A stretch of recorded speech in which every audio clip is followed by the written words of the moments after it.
आधी आबादी के अभिनंदन के लिए हम सब यहाँ पर उपस्थित हुए हैं।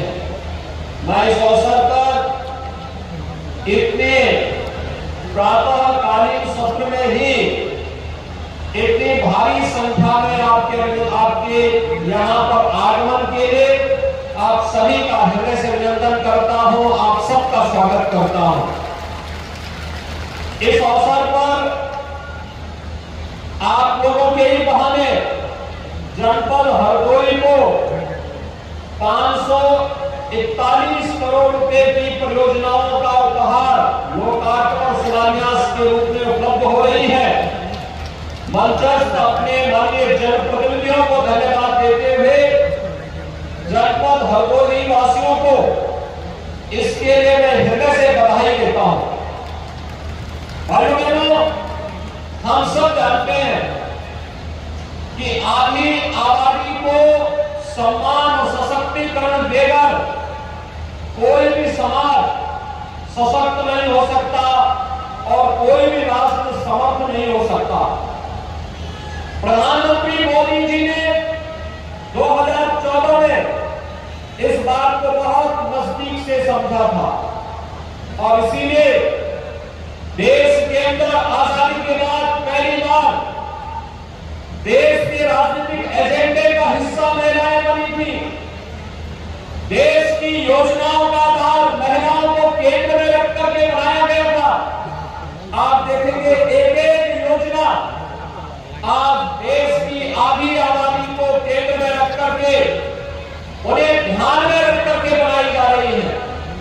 इन योजनाओं में अलग अलग प्रकार से उनकी सुरक्षा से जुड़ी हुई योजनाएं भी है, उनके सम्मान से जुड़ी हुई योजनाएं भी है, उनके स्वावलंबन से जुड़ी हुई योजनाएं भी है और इन योजनाओं को प्रभावी ढंग से लागू करने के लिए, उनके क्रियान्वयन के लिए उनके एक निश्चितकालीन समीक्षा करने के लिए डबल की सरकार लगातार कार्य कर रही है।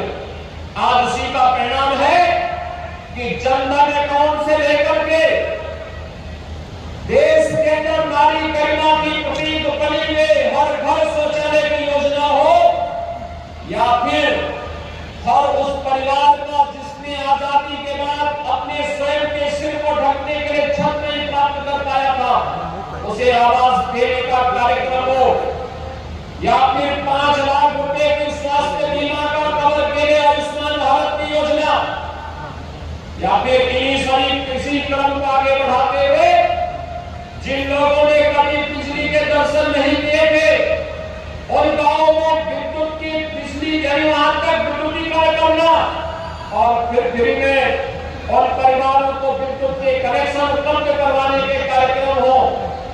प्रभावी ढंग से जहां ये कार्यक्रम आगे बढ़े वहीं जीवन के प्रत्येक क्षेत्र में बेटियों को बहनों को आगे बढ़ने का अवसर प्राप्त हो सके, इसके लिए सरकार के स्तर पर अनेक कार्यक्रम चलाए गए, अनेक योजनाएं प्रभावी ढंग से आगे बढ़ रही हैं। आज उसका परिणाम हम सबके सामने है।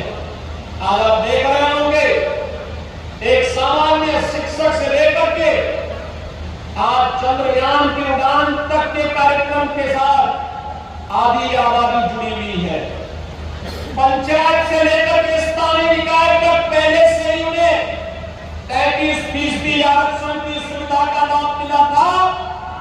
अब प्रधानमंत्री जी ने एक व्यवस्था पुख्ता कर दी है कि परिसीमन के बाद जब नए परिसीमन के आंकड़े सामने आएंगे उस समय 1/3 सीटों पर महिलाओं को भी विधायक और सांसद बनने का अवसर प्राप्त होगा। इसके लिए आप सभी बहनों को हृदय से बधाई देने के लिए आज मैं स्वयं हरदोई जनपद में आया हूं। भाइयों बहनों, सब जानते हैं ये सभी कार्यक्रम आपके माध्यम से समाज के सशक्तिकरण और एक समर्थ और स्वावलंबी भारत निर्माण के लिए प्रधानमंत्री जी के द्वारा उठाए गए कदमों का परिणाम है। कौन नहीं जानता है, योजनाएं हमेशा बनती थी लेकिन योजनाओं का लाभ एक गरीब को, एक किसान को, एक नौजवान को, महिलाओं को मिलना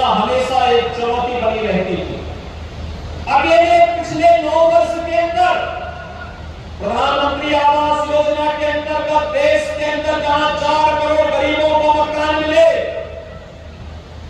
प्रदेश में डबल इंजन की सरकार बनने के उपरांत अकेले हरदोई जनपद में ही 1,12,000 से अधिक परिवारों को एक आवास उपलब्ध कराने का काम भी किया गया। एक परिवार को चिन्हित करके, और मैं आज आपको इस बात के लिए आश्वस्त करने के लिए आया हूं कि भाइयों बहनों, जिन लोगों के पास, जो जरूरतमंद है, जिनके पास अपना आवास नहीं है, उन्हें आवास उपलब्ध करवाने के लिए सरकार ने अब तक 1,12,000 परिवारों को आवास उपलब्ध करवाया है। जो बचे होंगे आने वाले समय में उनका भी नंबर आएगा, उनको भी आवास की सुविधा का लाभ अवश्य प्राप्त होगा। आपने देखा होगा पहले गरीब गांव में जिस जमीन पर अपना मकान, अपनी झोपड़ी लगता था, दबल वहां से उसे हटा देते थे, उजाड़ देते थे। किसी आपदा की चपेट में मकान आ गया, दोबारा वहां पर मकान वो बना पाएगा इसका कोई भरोसा नहीं था। पहली बार प्रधानमंत्री स्वामित्व योजना के अंतर्गत जहां पर किसी गरीब का मकान है, जहां पर उसकी झोपड़ी है, उसका मालिकाना अधिकार भी उस जमीन का उसको प्राप्त होगा। इसके लिए 75 लाख परिवारों को अब तक प्रदेश में सुविधा दी जा चुकी है, और दिसंबर तक हम लोगों ने तय किया है कि प्रदेश में 1,25,00,000 परिवारों को अधिकार हर हाल में उपलब्ध होना है। उत्तर प्रदेश देश के अंदर पीएम स्वनिधि में आपने देखा होगा, इससे पहले ठेला, खोमचा, रेहड़ी और पटरी व्यवसायियों का कोई प्रोत्साहन नहीं होता था। ग्राम पंचायत में पंचायतों के द्वारा में अलग से प्रताड़ित किया जाता था, नगर निकायों में उनका शोषण अलग से होता था, और जो कोई आता था उससे पैसे वसूली करता था। लेकिन भाइयों बहनों, आज पीएम स्वनिधि योजना के अंतर्गत बैंक से उन्हें जोड़ने की कार्रवाई करने के साथ, अगर डिजिटल पेमेंट के साथ वह व्यक्ति जुड़ा हुआ है, उसने ट्रेनिंग ले ली है, तो कोई भी पटरी व्यवसायी पीएम स्वनिधि योजना के अंतर्गत ब्याज मुक्त ऋण लेने का अधिकारी बन सकता है।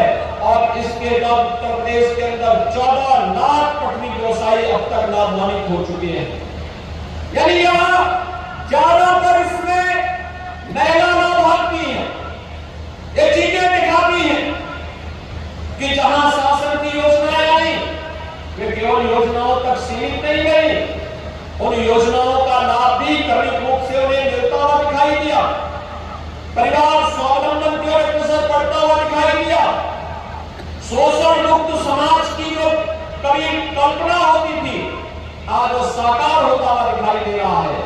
और प्रदेश में डबल इंजन की सरकार आने के बाद में जो कदम उठाए गए, आज उसके परिणाम भी हम सबके सामने हैं।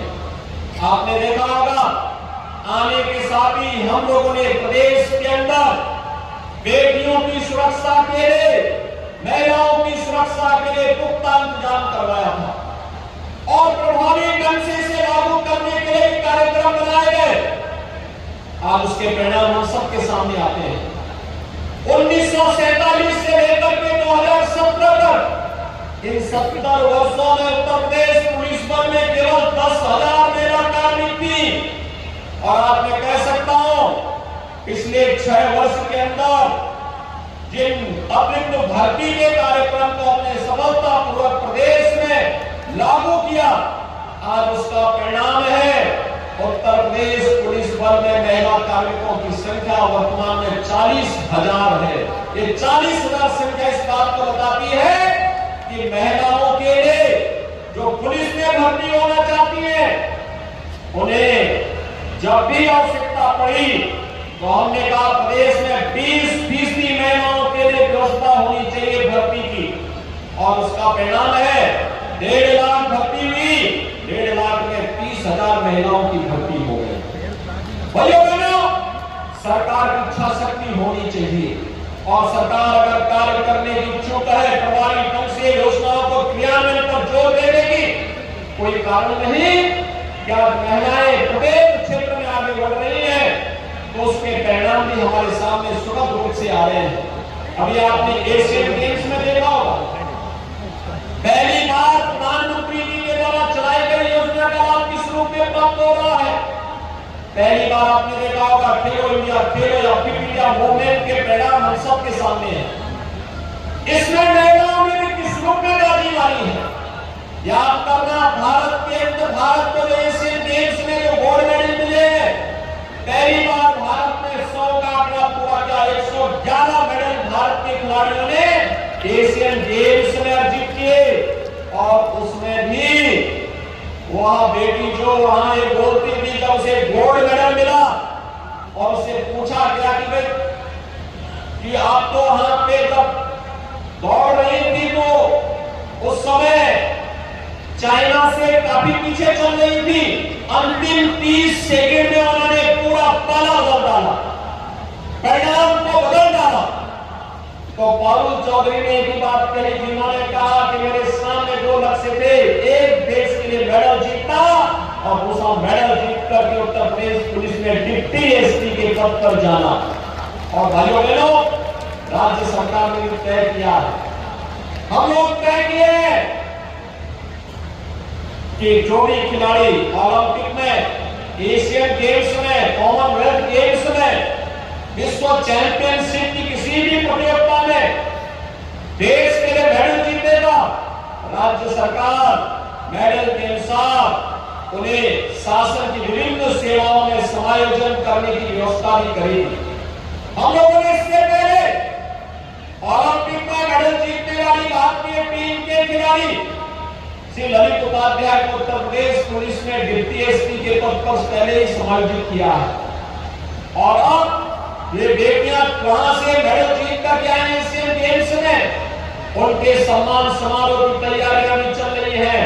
और प्रभावी ढंग से इन कार्यक्रमों को आगे बढ़ाने के लिए हम लोग आने वाले समय में हर एक क्षेत्र में जहां भी बेटियों को उचित अवसर प्राप्त होगा, उन्हें आगे बढ़ाने के लिए सरकार अपनी कार्य योजनाओं को आगे बढ़ाएगी। आज इसी का परिणाम है, आपने देखा होगा बेसिक शिक्षा परिषद में बेटियों को और वहां पढ़ने वाले हर छात्र को आज वहां पर हम लोग उन्हें यूनिफॉर्म दे रहे हैं, बैग और बुक्स दे रहे हैं।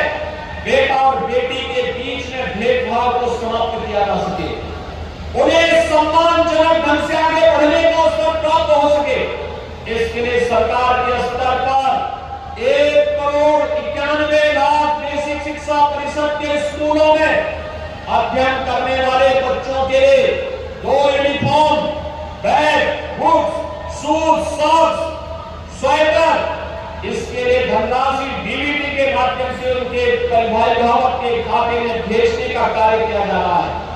हर एक क्षेत्र में एक और सरकार के स्तर पर पढ़ाई निःशुल्क, दूसरी ओर मुख्यमंत्री कन्या सुमंगला योजना में भी बेटी के जन्म लेने से लेकर के बेटी के स्नातक तक की पढ़ाई के लिए 15,000 रुपए की राशि सरकार अब तक उन्हें उपलब्ध करा रही है। लेकिन भाइयों बहनों, हम लोगों ने तय किया है नए सत्र में 15,000 की राशि 25,000 रुपए बढ़ेगी। 25,000 रुपए के बजट की व्यवस्था कर दी गई है। 17 लाख बेटियां भी लाभान्वित हैं। आने वाले समय में और भी बेटियों को इसके साथ उनका रजिस्ट्रेशन करते हुए उन्हें हम इस योजना से लाभान्वित करने का काम करेंगे। मुख्यमंत्री सामूहिक विवाह योजना आपके सामने है। आपने देखा होगा बेटी की शादी के लिए किसी भी अभिभावक को पहले कर्ज लेना होता था, आज कर्ज लेने की आवश्यकता नहीं। अब तो बेटी की पढ़ाई से लेकर के उसके नौकरी की व्यवस्था तक, उनके आर्थिक स्वावलंबन, उनकी सुरक्षा से लेकर के उन्हें शादी ब्याह के योग्य बेटी हो गई तो मुख्यमंत्री सामूहिक विवाह की योजना उनका इंतजार कर रही है। और सामूहिक विवाह योजना में अब तक 3 लाख से अधिक बेटियों की शादी अकेले उत्तर प्रदेश के अंदर मुख्यमंत्री सामूहिक विवाह योजना के अंतर्गत किया जा चुका है, जिसमें प्रशासन ने 51,000 रुपए की राशि दे दी है। निराश्रित महिला पेंशन में 29 लाख से अधिक महिलाओं को 12,000 रुपए सालाना पेंशन की सुविधा का लाभ डबल इंजन की सरकार उपलब्ध करवाने का कार्य कर रही है। आज भाइयों बहनों, मैं आप इसी अभियान को आगे बढ़ाने की श्रृंखला में प्रधानमंत्री जी ने विधानसभा और संसद में 33% सीटों को महिलाओं के लिए आरक्षित करने का एक क्रांतिकारी कदम बढ़ाया है। इसके लिए उनके प्रति आभार और कृतज्ञता ज्ञापित करने और आप सबका अभिनंदन करने के लिए विशेष रूप से मैं यहाँ पर आया हूँ।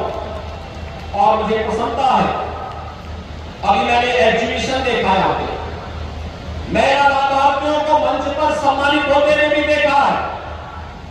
और साथ साथ हरदोई जनपद को इन बहनों के नाते 541 करोड़ रुपए की मिल रही है सौगात को दीपावली के उपहार के रूप में आपको देते हुए भी प्रसन्नता हो रही है। ये जो प्रयास है स्वास्थ्य केंद्रों का, शिक्षा के केंद्रों का, हर घर नल की योजना का, सड़क की योजनाओं का, विभिन्न प्रकार की समाज की आवश्यकता के अनुरूप योजनाएं बन सके, इसके लिए मैं हरदोई वासियों को बधाई देता हूं और आप सबको आश्वस्त करता हूं। ये डबल इंजन की सरकार केवल बोलती नहीं है, करके दिखाती भी है। और इसी को आज प्रभावी ढंग से यहाँ लागू करने के लिए माननीय जनप्रतिनिधिगण जहां प्रयास करते हैं, वही सरकार उसको परिणाम में बदलने का कार्य भी करती है। आप सबको मैं एक बार फिर से इन सभी योजनाओं की बधाई देते हुए अपनी शुभकामनाएं देता हूं। दीपावली की मंगलमय शुभकामनाओं के साथ अपनी वाणी को विराम देता हूं। धन्यवाद।